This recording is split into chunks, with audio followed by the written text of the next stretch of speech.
La nouvelle C3, c'est la star de la rentrée. C'est déjà la 3e génération que nous allons découvrir ensemble aujourd'hui. Fini le style à papy, place à la modernité pour séduire les jeunes. Nouvelle recette pour un objectif très ambitieux. Citroën vise en effet la 3e marche du podium en France, mais également en Europe, rien que ça. Voyons voir déjà ce qu'elle vaut face à ses rivales de toujours, la Renault Clio et la Peugeot 208. Design, vie à bord, qualité, vous saurez tout sur la nouvelle C3. C'est parti! Tout change à l'extérieur. La nouvelle C3 adopte le nouveau style de la marque. À l'avant, phare à double étage, large chevron qui s'étire sur toute la longueur de la calandre, mais également des protections en plastique. Des protections en plastique que l'on retrouve également à l'arrière. Ces protections de carrosserie font clairement référence à l'univers très tendance des SUV. Également une nouvelle signature lumineuse avec des feux arrière à LED. Ils sont un peu massifs, mais la signature 3D est vraiment sympathique. La nouvelle C3 ne fait pas la passe sur la personnalisation. Sur ce modèle par exemple, on a un toit rouge, de nombreux rappels de couleurs au niveau des rétroviseurs, des anti-brouillards et des air bumps. Et oui, car la nouvelle C3 profite également de ces fameuses protections que vous avez déjà vues sur le C4 Cactus. À côté, la 208 et la Clio font nettement moins originales que la C3. Le style est plus classique, les lignes plus tendues, malgré les restilages récents. Bref, style ludique ou dynamique, c'est à vous de choisir. Bienvenue dans la nouvelle C3. À bord, la première impression est vraiment positive.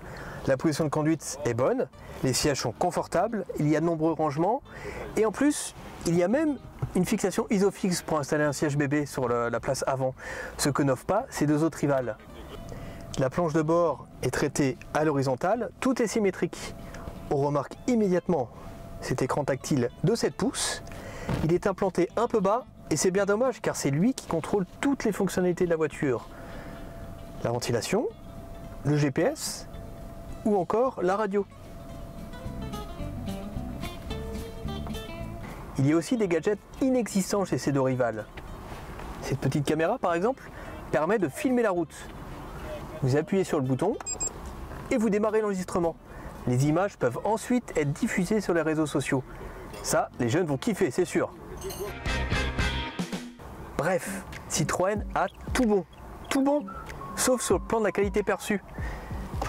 Les plastiques sont trop durs à l'intérieur. Et en plus, ils côtoient des éléments plus qualitatifs, comme ces poignées de porte. Le résultat n'est pas assez homogène. Et sur ce point, la C3 est loin d'égaler le niveau de finition d'une 208. Même constat dans la Clio, qui a bien progressé depuis le restylage. À l'arrière, on est mieux installé que dans l'ancienne C3. La place aux jambes est un peu juste. Cela dit, c'est pas si mal pour une citadine de moins de 4 mètres.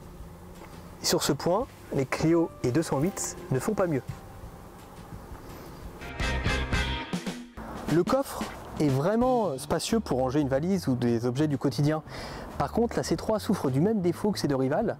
Le seuil de chargement est un peu haut et cela est vraiment pénalisant pour charger des objets lourds, comme ce pack d'eau par exemple.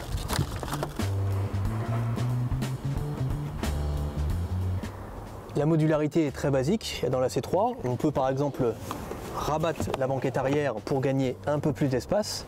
Par contre, il n'y a pas de plancher plat par exemple. C'est également le cas dans la Clio et les 208. Mais bon, c'est pas forcément un point faible sur le segment des citadines. La C3 reprend les moteurs de la 208. Normal, les deux voitures sont issues du même groupe. D'ailleurs, elles partagent la même plateforme. Par contre, il y a moins de chevaux sous le capot de la C3. 100 chevaux maxi en diesel contre 120 pour la 208. Même la Clio propose un diesel de 110 chevaux depuis son restylage. En essence, le moteur le plus puissant de la C3 offre 110 chevaux. Il y en a plus de 160 dans la 208. Et encore, je ne vous parle pas des versions RS et GTI qui affichent plus de 200 chevaux. La C3 n'aura même pas de version sportive. Cette nouvelle C3 est une bonne surprise. Nous, elle nous a bien plu pour son côté ludique et on est persuadé qu'elle a de sérieux atouts pour plaire aux jeunes, à condition que les prix ne soient pas trop élevés.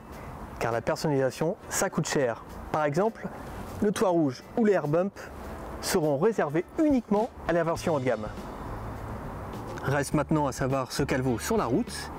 Rendez-vous prochainement sur largus.fr pour les premiers essais de cette nouvelle C3.